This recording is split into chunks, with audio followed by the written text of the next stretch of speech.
Hai sedulur Java Mania dimanapun Anda berada, piye kabare? Mugi-mugi sehat lan kewarasan kabeh.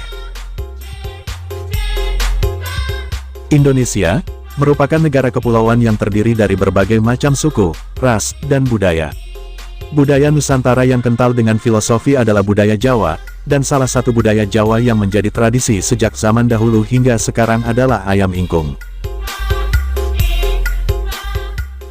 Ayam ingkung biasanya disajikan dalam nampah besar, sebagai sajian berbagai acara adat dan perayaan di Jawa, seperti upacara keagamaan, peringatan hari besar, wujud rasa syukur atau selamatan, maupun upacara peringatan kematian.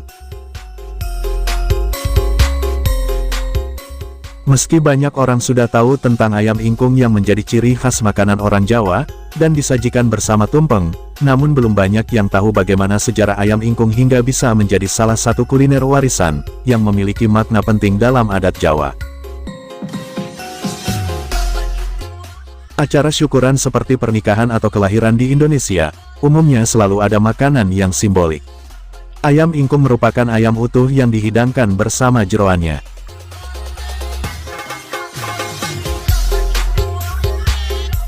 Bukan hanya sekedar ayam yang dimasak, namun ada filosofi yang melekat pada ayam ingkung tersebut.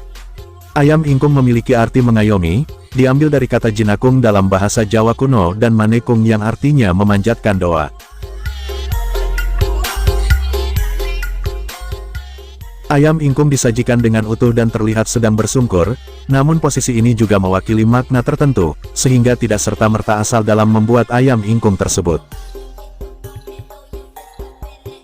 Kondisi ayam ingkung seperti ini menggambarkan jika sedang dihadapnya, manusia harus menunduk atau merendah, berdoa kepadanya.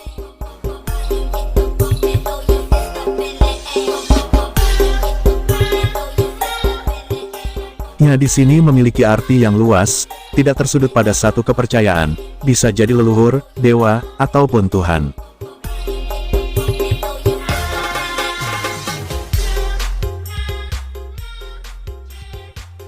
Ayam ingkung juga dibuat hanya menggunakan ayam kampung, salah satu alasannya adalah untuk menjaga orisinalitas. Namun seiring perkembangan zaman, ayam ingkung kini juga sudah dijual di restoran dan tak disajikan hanya untuk acara syukuran. Apakah di daerah kalian masih ada yang menggunakan ayam ingkung? Terima kasih sudah menonton dan matur suwun.